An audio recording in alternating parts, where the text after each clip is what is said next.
اعوذ باللہ من الشیطان الرجیم، بسم اللہ الرحمن الرحیم۔ چشمے پٹھوار ٹی وی کی طرف سے پروگرام کالم آن لائن کے ساتھ آپ کا میزبان مبین مرزا حاضر خدمت ہے۔ ناظرین اکرام، سب سے پہلے تو آپ کو نئے سال کی مبارکباد۔ ہمارا گزشتہ سال 2020 مکمل ہوا اور نئے سال 2021 کا آغاز آج سے ہو چکا ہے۔ ناظرین، اکثر لوگ ہماری پاکستانی قوم کو عموماً اچھے الفاظ سے یاد نہیں کرتے۔ کسی قوم کا رویہ، مجموعی رویہ، کسی قوم کے اچھے یا برے ہونے کے بارے میں دلالت کرتا ہے۔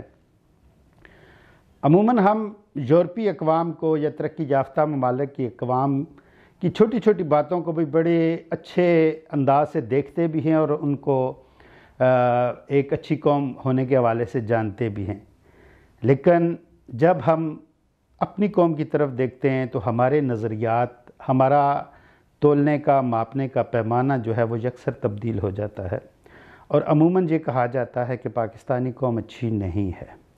جس سے میرے جیسے ہر درد مند دل پاکستانی کو بڑی تکلیف ہوتی ہے، بڑی پریشانی ہوتی ہے کہ ہم کس لحاظ سے کسی بھی قوم سے پیچھے ہیں۔ قوموں کے رویے اس کے مجموعی تاثر کو ظاہر کرتے ہیں۔ میں ایک چھوٹی سی مثال آپ کے سامنے رکھنا چاہوں گا کہ اگر ٹریفک کی بتی سرخ ہے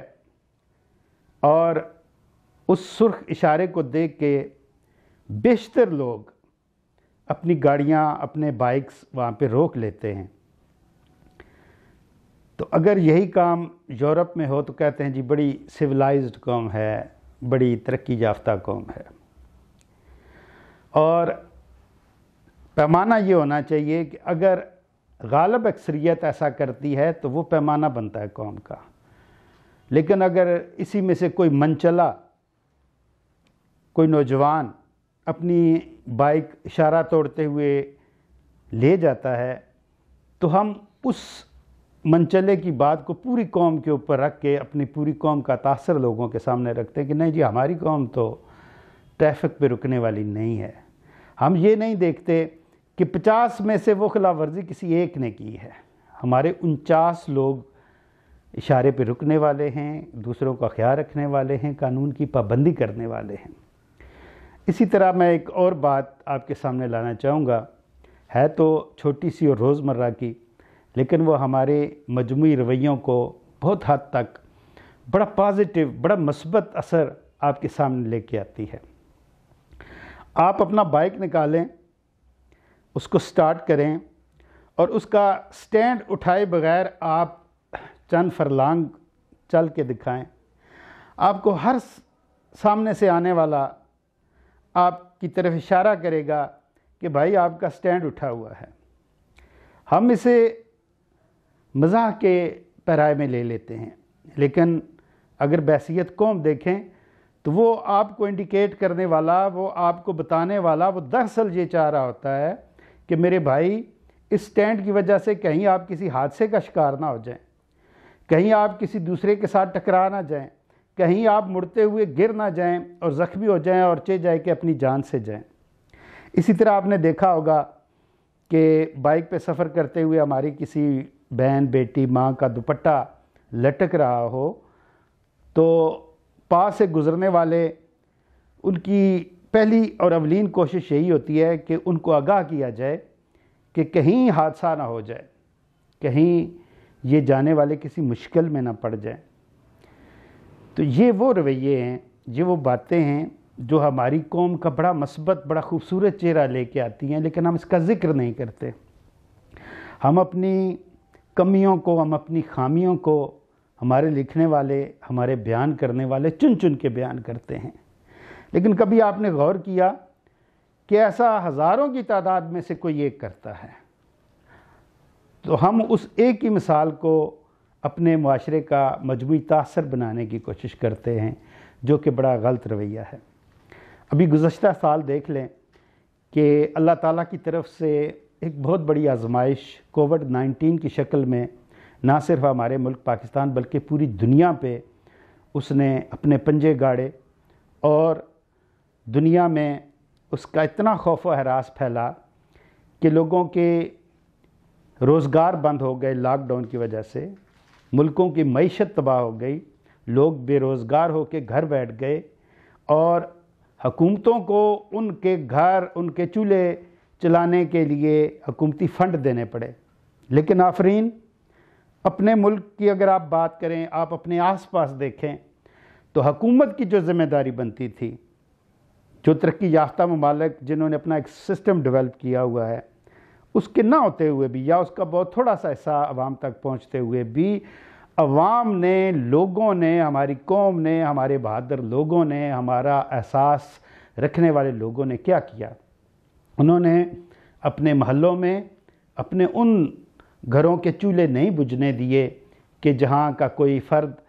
جو پہلے روزگار کرتا تھا، عزت سے روٹی کماتا تھا، وہ اگر اس لاک ڈاؤن کی وجہ سے گھر بیٹھ گیا تو گھر میں اس کا راشن پہنچنے لگا، گھر میں گھی، چینی، آٹا، دالیں پہنچنے لگیں، اور یہ سلسلہ کسی ایک جگہ پہ نہیں ہوا، کسی ایک شہر میں نہیں ہوا، یا پورے پاکستان میں دیکھیں کہ جس کے پاس بھی جو کچھ تھا اس نے اپنے کھانے میں سے کچھ حصہ نکال کے وہ مثال قائم کر دی جو نبی پاک صلی اللہ علیہ وآلہ وسلم کے دور میں جب حضور ہجرت کر کے مدینہ پہنچے اور مدینہ کے لوگوں نے جو اپنے مہاجر بھائی تھے ان کو اپنا بھائی بنایا، اپنی جائیداد میں سے حصہ دیا، اپنے مال مویشی میں سے حصہ دیا، اپنے باغات میں سے اگر 2 تھے کسی کے پاس باغ تو ایک باغ ان کے نام کر دیا، وہ یاد تازہ کرا دی۔ میں آج کے اس پروگرام کے حوالے سے یہ بات آپ کے سامنے لانا چاہتا ہوں، اس بات کا تذکرہ کرنا چاہتا ہوں کہ جب کرائسس ہو، جب کوئی آفت پڑے، تب قوموں کا پتہ چلتا ہے، تب لوگوں کے رویوں کا پتہ چلتا ہے۔ ہماری قوم چھیننے چھپٹنے والی نہیں، ہماری قوم قربانی دینے والی قوم ہے۔ ہمارے لوگ اپنے منہ کا نوالا دوسرے کے منہ تک پہنچانے والے لوگ ہیں، ہمارے لوگ دوسروں کا احساس کرنے والے لوگ ہیں، اور جب یہ احساس کرتے ہیں تو پھر وہ جو نعرہ 1947 اور اس سے پہلے لگتا تھا کہ پاکستان کا مطلب کیا، لا الہ الا اللہ، اور یہ لا الہ الا اللہ کی بنیاد پہ بننے والا ملک، جب لوگ ایسا رویہ کرتے ہیں، جب اخوت کا مظاہرہ کرتے ہیں، جب اثار کا مظاہرہ کرتے ہیں، جب قربانی دیتے ہیں، تو یقیناً عرش پہ فرشتے بھی خوش ہوتے ہوں گے کہ ان لوگوں نے حق ادا کر دیا اس نعرے کا کہ ہم ایک ایسا ملک بنائیں گے جس میں اللہ اور اللہ کے رسول کی حکمرانی ہوگی اور ان کے احکامات کی ہوگی۔ یہ کبھی بھی نہیں ہو سکتا کہ دنیا کا پورا کوئی ملک کسی مکمل نظام کو 100% قبول کرے۔ ہمارے اندر کمیاں بھی ہیں، کوتاہیاں بھی ہیں، لیکن یہ یاد رکھیں، ان باتوں سے آپ کو احساس ہوگا، اپنے آس پاس دیکھنے سے آپ کو احساس ہوگا کہ ہم بہت سی قوموں سے بہتر ہیں، ہم زندہ قوم ہیں، ہم دلیر لوگ ہیں، ہم قربانی دینے والے ہیں اور دوسروں کے لیے مر مٹنے والے ہیں۔ ناظرین، ہمارا چشمہ پٹھوار ٹی وی آپ کے لیے بہت سی مفید چیزیں لے کے آتا ہے۔ ہمارے چینل چشمہ پٹھوار کو ضرور سبسکرائب کیجئے، بیل آئیکن بٹن کو ضرور پریس کیجئے تاکہ ہماری آنے والی ویڈیو آپ تک پہنچ سکے۔ کسی آئندہ نئے موضوع کے ساتھ اپنے پروگرام کالم آن لائن کے ساتھ آپ کا میزبان مبین مرزا پھر حاضر خدمت ہوگا۔ تب تک کے لیے خدا حافظ۔